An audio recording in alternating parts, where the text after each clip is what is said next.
નમસ્કાર, આપ સૌ જોઈ રહ્યા છો ઇન્ડિયા ન્યૂઝ ગુજરાતનો ખાસ કાર્યક્રમ આપણો ગુજરાત અને હું છું આપણી સાથે કિશન તિવારી। સમાચારોની શરૂઆત કરીએ આપણે સૌથી પહેલા મહત્વના સમાચારથી।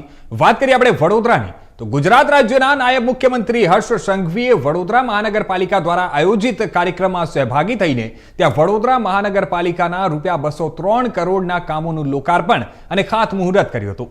સાથે જ ડેસર ખાતે આવેલી સ્વર્ણિમ ગુજરાત સ્પોર્ટ્સ યુનિવર્સિટીમાં દીકરીઓ માટે નવી હોસ્ટેલનું પણ હર્ષ સંઘવીના વરદ હસ્તે ખાતમુહૂર્ત કરવામાં આવ્યું હતું।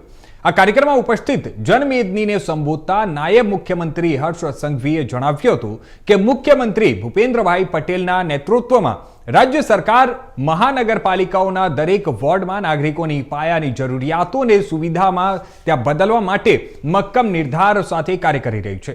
2047 સુધીમાં જ્યારે રાજ્યની વસ્તી આશરે 60 થી 70% લોકો શહેરમાં વસતા હશે ત્યારે તે પૂર્વે જ આયોજનબદ્ધ માળખાગત સુવિધાઓ ઊભી કરવી એ સરકારની પ્રાથમિકતા છે। વડોદરાના નવા ભણેલા વિસ્તારો છે તેના વિકાસ માટે બજેટમાં ₹1000 કરોડની વિશેષ જોગવાઈ કરવામાં આવી છે। ₹800 કરોડ પાણી પુરવઠાની લાઈનો માટે, ₹700 કરોડ ડ્રેનેજ નેટવર્ક માટે અને ₹400 કરોડ માર્ગોના નવીનીકરણ માટે ફાળવવામાં આવ્યા છે। વડોદરાની ઐતિહાસિક અને સાંસ્કૃતિક ધરોહરને વિશ્વ સ્તરે ઉજાગર કરવા માટે આયોજન વિશે સુરસાગર તળાવ ખાતે ₹40 કરોડના ખર્ચે ઇન્ટરનેશનલ ફાઉન્ડેશન અને 3D ડિજિટલ મેપિંગ શો જેવી આધુનિક સુવિધાઓ વિકસાવવામાં આવશે। આ ઉપરાંત ન્યાય મંદિર પાસે હેરિટેજ સ્ક્વેરનું નિર્માણ કરી શહેરના ભવ્ય વારસાના જતન સાથે પ્રવાસીઓના આકર્ષણનું કેન્દ્ર બનશે। મારા સાથી મંત્રી વડોદરાના ધારાસભ્ય આદરણીય શ્રીમતી મનીષાબેન વકીલ, વિધાનસભામાં અમારા કેપ્ટન અને વડોદરાના ધારાસભ્ય આદરણીય શ્રી બાલુભાઈ શુકલ, સાંસદ અને ભારતીય જનતા યુવા મોરચાના ગુજરાતના કેપ્ટન એવા શ્રી હેમાંગભાઈ જોશી, વડોદરાના પ્રથમ નાગરિક મેયર શ્રીમતી પિંકીબેન, ભારતીય જનતા પાર્ટીના વડોદરા શહેરના અધ્યક્ષ જેમનો આજે જન્મદિવસ બી છે એવા આદરણીય શ્રી જયપ્રકાશભાઈ સોની, અમારા સૌથી સિનિયર ધારાસભ્ય પણ હજી બી આમ યુવાન જેવા છે એવા યોગેશ કાકા, ધારાસભ્ય શ્રી શૈલેષભાઈ મહેતા, ધારાસભ્ય શ્રી કેવુરભાઈ રોકડિયા, શ્રી ચૈતન્યભાઈ દેસાઈ, ધારાસભ્ય શ્રી ચૈતન્યસિંહ ઝાલા, ડેપ્યુટી મેયર શ્રી ભાઈ ચિરાગભાઈ બારોટ, સ્થાયી સમિતિના ચેરમેન શ્રી શીતલભાઈ મિસ્ત્રી, નેતા શ્રી મનોજભાઈ, દંડક શ્રી શૈલેષભાઈ અને મ્યુનિસિપલ કમિશનર શ્રી અરુણ મહેશ બાબુ અને વડોદરાના સૌ નગરજનોને હું 2 હાથ જોડીને વંદન કરું છું। આપ સૌને અભિનંદન આપું છું। આજે વડોદરા શહેરના સૌ નાગરિકો માટે ગુજરાતના મુખ્યમંત્રી શ્રી ભૂપેન્દ્રભાઈ પટેલ દ્વારા આપ સૌ માટે અનેક ભેટો પ્રોજેક્ટ સ્વરૂપે વડોદરામાં આપવા માટે મને અહીંયા મોકલ્યો છે। આજના એક જ દિવસમાં વડોદરા શહેરના મોટા ભાગના વોર્ડોનો સમાવેશ થાય છે, જે વોર્ડમાં આપ સૌના ઉપયોગમાં આવે તેવી વ્યવસ્થાઓ થકી ભવિષ્યની અંદર તમારી મુશ્કેલીઓને સુવિધામાં બદલવાનું કાર્ય એ વડોદરા મહાનગરપાલિકા દ્વારા આયોજન કરવામાં આવ્યું છે। આજના એક જ દિવસે આ એક કાર્યક્રમમાંથી વડોદરા મહાનગરપાલિકાના 203 કરોડ રૂપિયાના લોકાર્પણ અને ખાતમુહૂર્ત જોડે જોડે વડોદરા જિલ્લામાં સ્વર્ણિમ ગુજરાત સ્પોર્ટ્સ યુનિવર્સિટીમાં આપણા રાજ્યની દીકરીઓ માટે હોસ્ટેલનું ખાતમુહૂર્ત બી કરવામાં આવ્યું છે. આપણે સૌ લોકો જાણીએ છીએ કે જે પ્રકારે શહેરીકરણ વધી રહ્યું છે, શહેર પર લોડ વધી રહ્યો છે, એની સાથે સાથે શહેરની વ્યવસ્થાઓ બી સુચારુ રૂપે રાજ્ય સરકાર. હવે સમાચારોમાં તરફ આપણે આગળ વાત કરીએ વડોદરાની. જો તો ગુજરાતના સૌથી યુવા નાયબ મુખ્યમંત્રી તેમજ ગૃહ હર્ષમંત્રી હર્ષ સંઘવી દ્વારા ત્યાં વડોદરાની કલેક્ટર ઓફિસે આવેલા અટલ જન સેવા કેન્દ્ર ત્યાં સાંસદ ડોક્ટર હિમાંગ જોશીની ઓફિસ ખાતે ઈ પોર્ટલનું લોકાર્પણ કરવામાં આવ્યું. દેશના વડાપ્રધાન નરેન્દ્ર મોદી અને મુખ્યમંત્રી ભૂપેન્દ્ર પટેલના ડિજિટલ ગવર્નન્સ ઉપક્રમે વડોદરાની નવી કલેક્ટર કચેરી અટલ સાંસદ જનસેવા કેન્દ્ર ખાતે એઆઈ આધારિત પોર્ટલનું ત્યાં નાયબ મુખ્યમંત્રી હર્ષ સંઘવીના હસ્તે લોકાર્પણ કરવામાં આવ્યું હતું. આ લોકાર્પણ કાર્યક્રમમાં વડોદરાના યુવા સાંસદ ડોક્ટર હિમાંગ જોશી, ધારાસભ્યો સહિત મહાનુભાવ ત્યાં ઉપસ્થિત રહ્યા હતા. એઆઈ ડિજિટલ પોર્ટલ એક એવી ટેકનોલોજી છે જે કૃત્રિમ બુદ્ધિ એટલે કે એઆઈનો ઉપયોગ કરીને વિવિધ કાર્યોને સરળ અને ઝડપી બનાવે છે. તેનો ઉપયોગ વિવિધ ક્ષેત્રોમાં થાય છે. એઆઈ ડિજિટલ પોર્ટલ કોડિંગને સરળ બનાવે છે અને ભૂલોને ઓળખવામાં મદદ કરે છે. એઆઈ ડિજિટલ પોર્ટલ ડિઝાઇન અને ક્રિએટિવ વર્કને સરળ બનાવે છે. એક ચેટ જીપીટી, એક એઆઈ જે ચેટબોટ જે વિવિધ કાર્યોને સરળ બનાવે છે, ત્યારે સાંસદ કાર્યાલય ખાતે સમગ્ર દેશમાં સૌપ્રથમ વખત સાંસદ ડોક્ટર હિમાંગ જોશીએ ઈ પોર્ટલ તૈયાર કરાવ્યું છે. નાગરિકોને રાજ્ય અને કેન્દ્ર સરકારની તમામ યોજનાઓની ઈ પોર્ટલના માધ્યમથી માહિતી મળી રહેશે. સાંસદને લગતી જે કામગીરી છે તેમજ તેમની મુલાકાત માટે પણ ઈ પોર્ટલ વડોદરાના નાગરિકો માટે મહત્વનું છે. આપણા દેશના યશસ્વી વડાપ્રધાન આદરણીય નરેન્દ્ર મોદીજીના માર્ગદર્શનથી એમનાથી પ્રેરાય અને આપણા રાજ્યના માન્ય મુખ્યમંત્રી શ્રી આદરણીય ભૂપેન્દ્રભાઈ પટેલજી અને નાયબ મુખ્યમંત્રી શ્રી આદરણીય હર્ષભાઈ સંઘવીના ઈ ગવર્નન્સને પ્રોત્સાહન આપતું એક એવું નવતર પ્રયોગ કે જેમાં એમપી ઓફિસ ઈ પોર્ટલનું આજે આપણા યશસ્વી નાયબ મુખ્યમંત્રી અને વડોદરાના પ્રભારી મંત્રી આદરણીય હર્ષભાઈ સંઘવીજીના વરદ હસ્તે આજે અટલ સાંસદ જનસેવા કેન્દ્ર વડોદરા ખાતે એનું લોન્ચિંગ કરવામાં આવ્યું છે.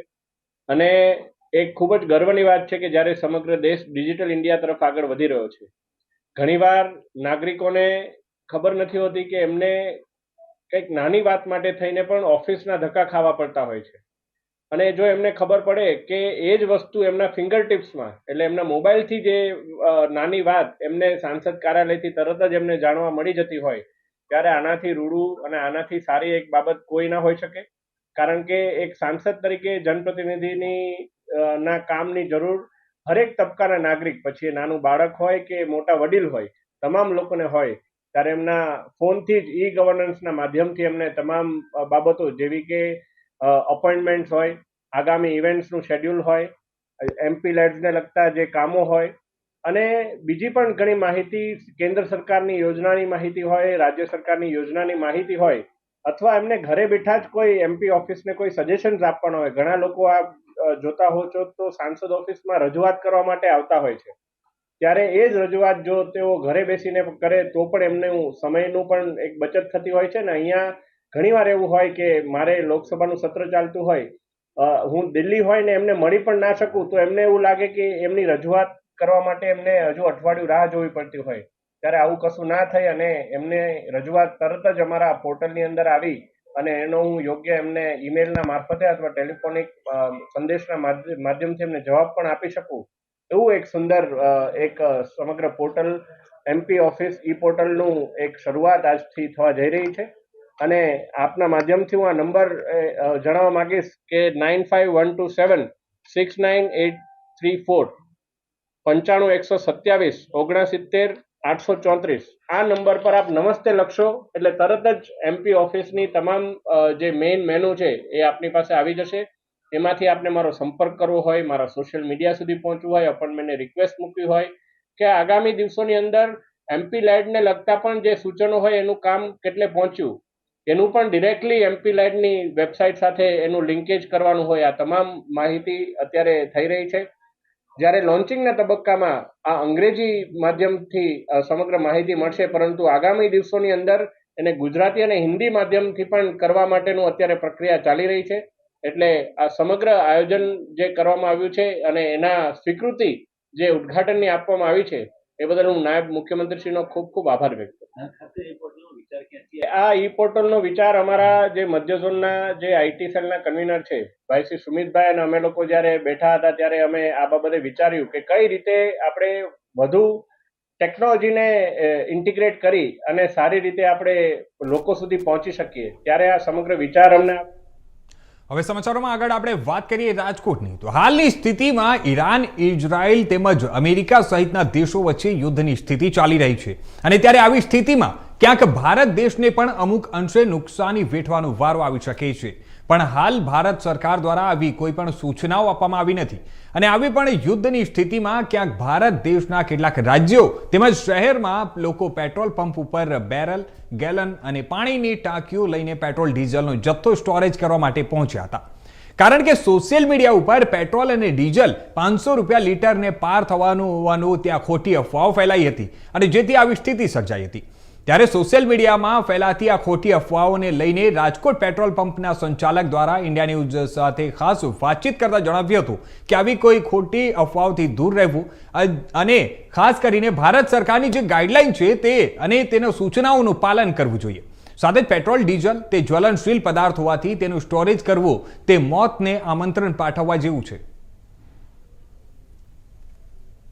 હાલ ઈરાન અને ઇઝરાયલ ઉપર જે યુદ્ધની સ્થિતિ ચાલી રહી છે ત્યારે ક્યાંક ને ક્યાંક અમેરિકા છે તે આ યુદ્ધમાં ઝંપલાવ્યું છે અને ઈરાનને કેટલાક જે ભાગો છે તેમાં સ્ટ્રાઇકો કરવામાં આવી છે, મિસાઇલો છોડવામાં આવી છે. ત્યારે ક્યાંક ને ક્યાંક જે સ્થિતિ વણસી રહી છે ત્યારે લોકો અને ભારતમાં એક અફવા ફેલાઈ રહી છે સોશિયલ મીડિયા મારફત કે પેટ્રોલ અને ડીઝલ છે તે 500 રૂપિયાને પાર જવાનું છે. ત્યારે મારી પાસે દ્રશ્ય જોયા છે કે રાજકોટ ખાતે પણ અત્યારે જે કહેવાય કે લોકોમાં એક અફવાને લઈને ક્યાંક લોકો છે તે પેટ્રોલ પુરાવા આવતા હોય છે, એવા લોકો ઉપર જે ગેર અફવાઓ ફેલાતી હોય છે, જે સોશિયલ મીડિયામાં જે અફવાઓ ફેલાઈ રહી છે કે પેટ્રોલ ને ડીઝલ છે તે 500 રૂપિયાના લીટરને પાર જશે.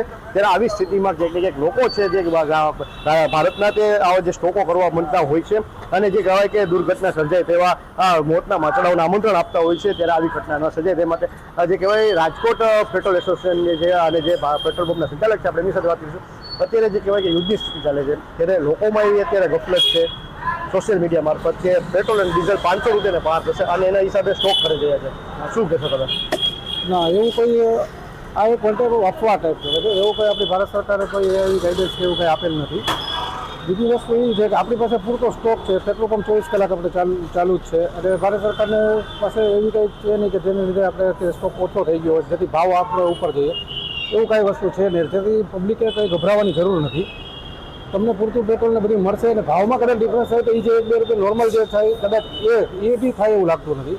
એટલે છોટું અત્યારે ગભરાવવું અને સ્ટોક કરી રાખવો અને સ્ટોક કરવો એ એક જાતનું ખોટી વસ્તુ છે કે કાલ સવારે એમાં કોઈ પણ જાતનું એકાદ વિસ્ફોટ થવો કે કોઈ પણ વસ્તુ આવી શકે છે. અત્યારે સોશિયલ મીડિયા છે તેમાં એક જે 500 રૂપિયા લીટરને પાર પેટ્રોલ ડીઝલના લીટરને ભાવ થશે એવી વાત ચાલે છે. તેથી જે કહેવાય કે ભારતના કેટલાક જે શહેરો છે, ગ્રામ્ય વિસ્તારો છે, તેમાં લોકો 1000 જેટલું લીટર છે ટાંકીઓમાં સ્ટોરેજ કરી નાખે છે પેટ્રોલ અને ડીઝલ. તો આ ક્યાંક ને ક્યાંક કહેવાય કે મોતને આમંત્રણ આપે એવી સ્થિતિ નથી. એ જોખમ જ છે માટે આ વસ્તુ આવી વસ્તુ ઘરમાં સાચવવી, કોઈ જગ્યાએ સ્ટોરેજ કરીને રાખવું એ વસ્તુ સારી નથી. જે કાલ સવારે જાનહાનીને અંજામ આપી શકે છે. એટલે એ કરવાની કોઈ વસ્તુની જરૂર નથી અને કોઈ 500 ને પાર એવો ભાવ થાય એવું કદી પોસિબલ જ નથી. આપ પેટ્રોલ ડીઝલના વેપાર સાથે સંકળાયેલા છો, લોકોને તમે શું અપીલ કરશો? કારણ કે આવા લોકો જે કેટલાક લોકો છે તે લાલચની આશાએ આવો સ્ટોક કરતા હોય છે, દુર્ઘટનાને અંજામ આપવાના આમંત્રણ આપતા હોય છે, ત્યારે લોકોને શું અપીલ કરશો? લોકોને મારે એટલું જ કહેવાનું છે કે કોઈ વસ્તુ આવી કોઈ આ બધી અફવાઓથી દૂર રહેવું. સોશિયલ મીડિયામાં કોઈ પણ મેસેજ વાયરલ થાય તો એની ઉપર બહુ માનવું નહીં. 500નો ભાવનો તો કોઈ દિવસ પોસિબલ જ નથી અને આપણી ભારત સરકાર પાસે પૂરતો પુરવઠો છે અને 24 કલાક તમારા માટે પેટ્રોલ પંપ ચાલુ છે અને ઘરમાં સ્ટોરેજ કરવું નોમિનલ વસ્તુ બચાવવા માટે ખાલી થોડાક રૂપિયા માટે આપણે સ્ટોરેજ કરીને જે આપણે ઘરમાં મોતને આમંત્રણ આપી છે જેના કારણે મોટો અંજામ આવી શકે છે ખરાબ. તેથી સ્ટોરેજ કરવાની કોઈ જરૂર નથી, ખોટું ગભરાવાની કોઈ જરૂર નથી અને અત્યારે પૂરતો સ્ટોક તમને મળી જ રહેશે કોઈ પણ ટાઈમે. એટલે એ બધી વાત હતા પેટ્રોલ સંચાલક રાજકોટના, જેમને ઇન્ડિયા ન્યૂઝ સાથે ખાસ વાતચીત કરતા જણાવ્યું છે કે જે રીતે આ સોશિયલ મીડિયામાં જે વિડીયો વાયરલ થાય છે 500 રૂપિયામાં પેટ્રોલ અને ડીઝલને પાર થવાનું છે લીટરના, ત્યારે ક્યાંક આવી સ્થિતિમાં લોકો જે તે સ્ટોરેજ કરી રહ્યા છે તેવા લોકો ઉપર કટાક્ષ કર્યો છે. અપીલ કરવામાં આવી છે કે કોઈ લોકોએ હવે જે કહેવાય આવો પેટ્રોલ અને ડીઝલનો જે જ્વલનશીલ પદાર્થ થાય એનો જથ્થો ન કરવો અને મોતને આમંત્રણ ન પાઠવવું. કેમેરામેન હાર્દિક પૂર્ણે સાથે પછી ક્લિમાર ઇન્ડિયન રાજકોટ. હવે સમાચારોમાં આ તરફ આપણે આગળ વાત કરીએ દ્વારકાની. તો દ્વારકામાં પગપાળા આવેલા 2 યાત્રિકો સાથે લૂંટની ચોંકાવનારી ઘટના સામે આવી છે. 2 આરોપીઓએ ત્યાં ચાલાકીથી શેરડીના રસમાં નશાકારક પદાર્થ ભેળવી અને યાત્રિકોને બેભાન કરીને આશરે 1.95 લાખ રૂપિયાની લૂંટ ચલાવી હોવાનો બનાવ સામે આવ્યો છે. મળતી માહિતી મુજબ જામજોધપુર તાલુકાના તરસાઈ ગામના 2 યાત્રિકો દ્વારકા ખાતે પગપાળા દર્શન કરવા માટે આવ્યા હતા. ત્યારે દર્શન પૂર્ણ કર્યા બાદ તેઓ દરિયાકાંઠે ફરવા ગયા હતા. તે દરમિયાન 2 અજાણ્યા શખ્સોએ તેમને શેરડીનો રસ પીવાની ઓફર કરી હતી અને આરોપીઓએ ત્યાં ચાલાકીથી શેરડીના રસમાં નશાકારક પદાર્થ ભેળવી યાત્રિકોને પીવડાવ્યો હતો અને જેના કારણે બંને યાત્રિકો બેભાન થઈ ગયા હતા. યાત્રિકો બેભાન થતા જ આરોપીઓએ તેમના કાનમાં પહેરેલા આશરે 1.60 લાખ રૂપિયાની ત્યાં કિંમતના 4 તોલા સોનાના ઠોરિયા અને અંદાજે 35,000 રૂપિયાની રોકડ રકમ મળી કુલ આશરે 1.95 લાખ રૂપિયાની લૂંટ ચલાવી ફરાર થઈ ગયા હતા. આ ઘટનાની જાણ થતાં જ દ્વારકા પોલીસ તાત્કાલિક હરકતમાં આવી છે અને આરોપીઓને ઝડપી પાડવા માટે તપાસ અને શોધખોળ શરૂ કરી છે.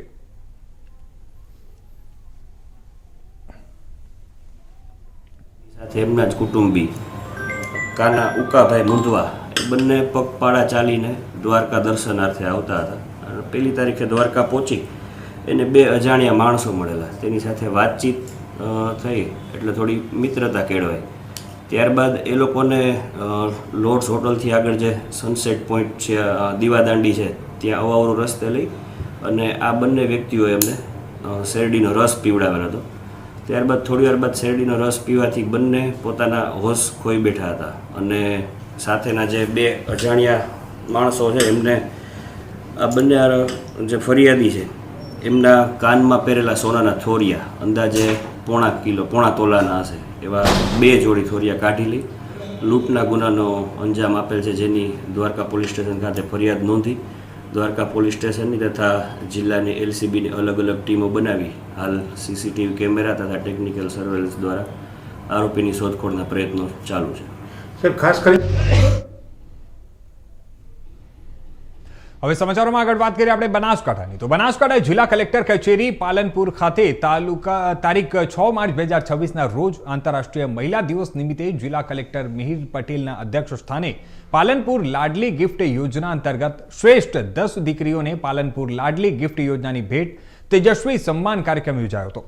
મહિલા કલાનિધિ ટ્રસ્ટ કાણોદર પ્રેરિત ઉપક્રમે બનાસકાંઠા જિલ્લામાંથી પસંદગી પામેલા જે 10 દીકરીઓને પ્રતિ દીકરી ₹25,000ની પ્રોત્સાહક ભેટ રૂપે ફિક્સ ડિપોઝિટ અર્પણ કરવામાં આવી હતી. જિલ્લા કલેક્ટર મિહિર પટેલના અધ્યક્ષ સ્થાને યોજાયેલા કાર્યક્રમમાં આવો દીકરી જન્મમાં વધામણા કરીએ સંદેશ સાથે મહિલા સશક્તિકરણ અને દીકરીઓના સન્માન મહત્વ અંગે માર્ગદર્શન આપવામાં આવ્યું હતું. ઉપરાંત જિલ્લા કલેક્ટરના વરદ હસ્તે યાના પટેલ, રાધિકા પટેલ, નિક્ષા બારોટ, પિન્ટુબેન તથા સંજના ઓરઠોરાને તેમની સિદ્ધિઓ બદલ તેજસ્વી સન્માન એનાયત કરવામાં આવ્યું હતું. આ પ્રસંગે જિલ્લા વિકાસ અધિકારી MJ દવે, મહિલા કલાનિધિ ટ્રસ્ટ કાણોદરના પદાધિકારીઓ, વિવિધ સેવાભાવી સંસ્થાઓના પદાધિકારીઓ અને જિલ્લાના ઉચ્ચ અધિકારીઓ, બાલિકાઓ, તેમના વાલીઓ ત્યાં ઉપસ્થિત રહ્યા હતા.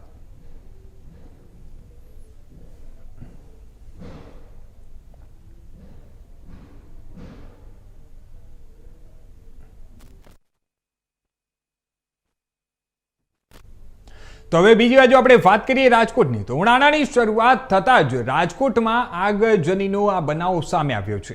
ત્યારે રાજકોટમાં પણ વધુ એક આગજનીનો હજી બનાવ સામે આવ્યો હતો. આ તકે આપણે વાત કરીએ તો રાજકોટના જામનગર રોડ પાસે આવેલા નવા કોર્ટ બિલ્ડિંગમાં 5મા માળે આવેલા MD જાદવની કોર્ટમાં એસીમાં શોર્ટ સર્કિટ થતાં આગ પ્રસરવા લાગી હતી.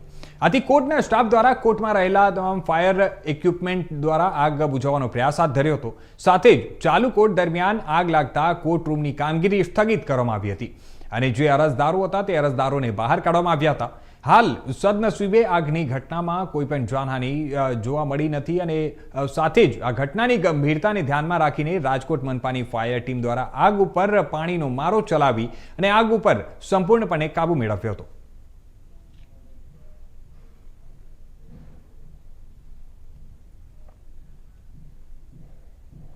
તો હવે આગળ આપણે વાત કરીએ વડોદરાની. તો વડોદરાના ભીમપુરા કેનાલમાં પગ લપસતા ત્યાં આશાસ્પદ યુવા ક્રિકેટરનું કરુણ મોત નીપજ્યું છે. ગોત્રી રોડ પર આવેલા ચંદ્રમલેશ્વર નગરમાં રહેતા આશીષ શર્મા, જે પોલો ક્લબ ક્રિકેટ એકેડમી SRP ગ્રાઉન્ડમાં ક્રિકેટ રમતા હતા, તે ધૂળેટીના દિવસે તેઓ પોતાના 3 મિત્રો સાથે ભીમપુરા કેનાલ પાસે ફરવા ગયા હતા અને ત્યારે અચાનક તેમનું પગ લપસતા કેનાલમાં પડી જતા મોત નીપજ્યું હતું. આ ઘટનાની જાણ થતાં ફાયર બ્રિગેડની ટીમ સ્થળ પર દોડી આવી હતી અને ભારે જહેમત બાદ યુવાનને કેનાલમાંથી બહાર કાઢવામાં આવ્યો હતો. આ દુર્ઘટનાને પગલે ક્રિકેટ એકેડમીના યુવાનોમાં શોકની લાગણી ફેલાઈ છે.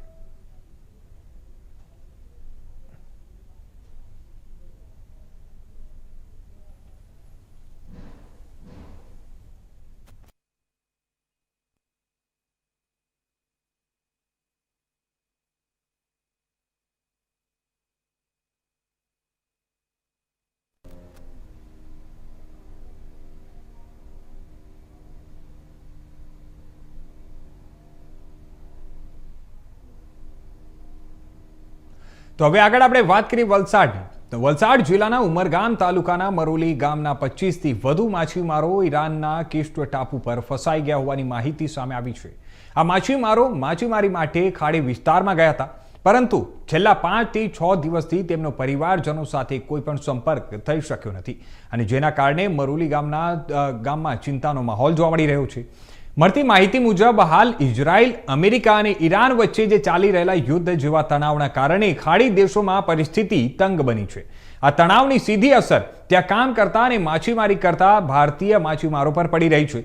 પરિવારજનોના જણાવ્યા મુજબ યુદ્ધના માહોલના કારણે માછીમારો પોતાનો જીવ બચાવવા માટે કિશ્ત ટાપુ છોડીને દરિયામાં અન્ય સલામત સ્થળે જવા માટે મજબૂર થયા હોવાની શક્યતા છે.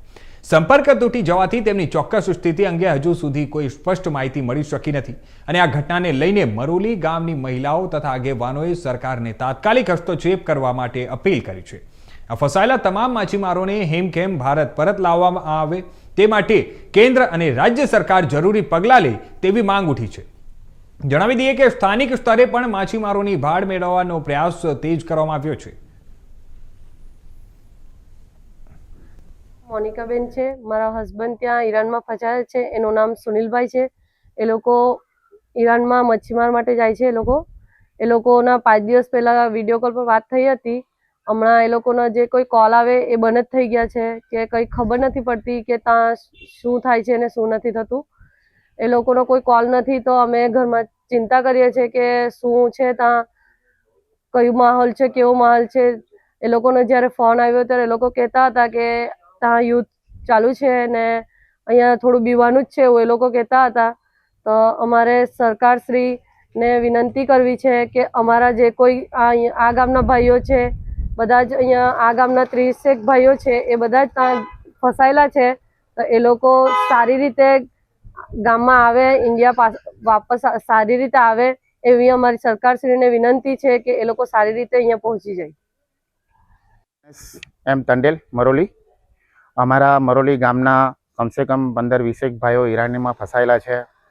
આ લોકોને અત્યારે ગમે એમ કરીને અમારે બહાર લઈ આવવાનું છે ઇન્ડિયામાં, કારણ કે આ લોકોના ઘરના ફેમિલી ખૂબ ચિંતામાં છે અને કિસમાં થોડું વાત મળી છે કે થોડું તકલીફ પર જ છે અને આ લોકો બીજા ગામમાં બી નીકળી ગયા છે. અને મારા વિદેશ મંત્રી જયશંકરને બી ખાસ નમ્ર વિનંતી છે, ભૂપેન્દ્રભાઈ પટેલને બી મારે ખાસ નમ્ર વિનંતી, હર્ષ સંઘવીને બી ખાસ નમ્ર વિનંતી છે કે આ લોકો જલ્દીથી જલ્દી આ લોકોને ઇન્ડિયા વતન લઈ આવે એવી અમારી ખૂબ આશા છે. તમારી પાસે અમારે એકવાર બી અમે ફસાયા હતા ઈરાનમાં કરુણામાં, ત્યારે બી અમારે 232 માણસોને હર્ષ સંઘવી અને વિદેશ મંત્રી આપણા જયશંકર અને ઘણા બધા નેતા લોકોએ અમારી મદદ કરી હતી. એવી રીતે આ લોકોને બી ખૂબ મદદ કરે અને જલ્દીથી જલ્દી લઈ આવે. અને ઘરના બધા ખૂબ ચિંતામાં પડી ગયેલા છે. આખા દિવસ ટીવી પર ન્યૂઝ આવ્યા જ કરે છે. ન્યૂઝ જોઈને તેમ ઘરે થોડા વધારે વડીલ લોકો બધા ચિંતામાં છે અને જલ્દીથી જલ્દી એ લોકો આવે એવી અમારી આશા છે. ને હર્ષ સંઘવીને અને જયશંકર વિદેશ મંત્રીને બી ખાસ નમ્ર વિનંતી, ભૂપેન્દ્રભાઈને બી અને અમારા ધવલભાઈ વલસાડના આ ધવલભાઈને બી ખૂબ નમ્ર વિનંતી છે કે આ લોકો લઈ આવે. અને અમારા ધારાસભ્ય રમણભાઈ પાટકરને બી થોડીક નમ્ર વિનંતી છે, ઘણીવાર વાત કરી છે અને બી રમણભાઈને બી અને લઈને આવે એવી અમારી ખૂબ આશા છે. જલ્દીથી જલ્દી લઈ આવે બસ એવી પ્રાર્થના કરીએ. હાલ ઈરાન દેશમાં ચાલી રહેલી યુદ્ધ જેવી પરિસ્થિતિના કારણે ભારત દેશના કેટલાક માછીમારો ઈરાન દેશમાં રોજગારી માટે ગયા હતા અને ત્યાં અમારા ગામના મરોલી ગામના કેટલાક માછીમારો પણ એવી ગંભીર પરિસ્થિતિમાં ફસાઈ ગયા છે. ત્યારે હું મરોલી ગામના સરપંચ તરીકે ભારત સરકાર અને ગુજરાત સરકારને નમ્ર વિનંતી કરું છું કે અમારા માછીમારોને સલામત સ્થળેથી આપણા ભારત દેશમાં પરત ફરે એ માટેના યોગ્ય પગલાં લે. મને આશા છે કે ભારત સરકાર અને ગુજરાત સરકાર આ વ્યક્તિઓને સુરક્ષિત રીતે ભારત પાછા લાવે એ માટે જરૂરી પગલાં લેશે. જી મારું નામ ધનલક્ષ્મી ટંડેલ છે. મારા હસબેન્ડનું નામ પરેશ ઠાકોર છે. તેઓ ઈરાનમાં ફસાયેલા છે ઓર ને કિસ્મા ટાપુમાં હતા, હમણાં બીજા ટાપુ પર આવેલા છે. કિસના ટાપુ પર બહુ અટેક બહુ થયા કરે એટલે આવી લાગેલા છે. હમણાં બીજા ટાપુ પર છે. અમારે સરકારને એટલી જ વિનંતી કરવી છે કે તેઓ ભારત પોતાના વતનમાં પાછા આવી જાય એવી દરખાસ્ત છે. ને છોકરા બી પૂછે છે કે મમ્મી પપ્પાનો ફોન આવે કે કેમ કે પપ્પાના કોઈ કોન્ટેક્ટ જ નથી, તો મેં તેને જવાબ બી કેવી રીતે આપી શકું એમ. એટલે અમારી એટલી જ વિનંતી છે કે તેઓ પોતાના મોદી સરકારને એટલી વિનંતી છે કે તેઓ પોતાના વતનને વાપસ પાછા આવે એવી દરખાસ્ત છે. ધવલભાઈ પટેલ, માનનીય સાંસદ શ્રી ધવલભાઈ પટેલ, તમને મારી નમ્ર વિનંતી છે અને મારી બહેનોને બી એ લોકો બી અમને દરખાસ્ત કરેલ છે, એ લોકોને બી નમ્ર વિનંતી છે કે તેઓ ધવલભાઈ પટેલ અમારી મદદ કરી શકે એવી અમને રજૂઆત કરે એવી પ્રાર્થના છે. તો આ હતા અત્યાર સુધીના મુખ્ય સમાચારો. વધુ સમાચારો માટે જોતા રહેજો ઇન્ડિયા ન્યૂઝ ગુજરાત.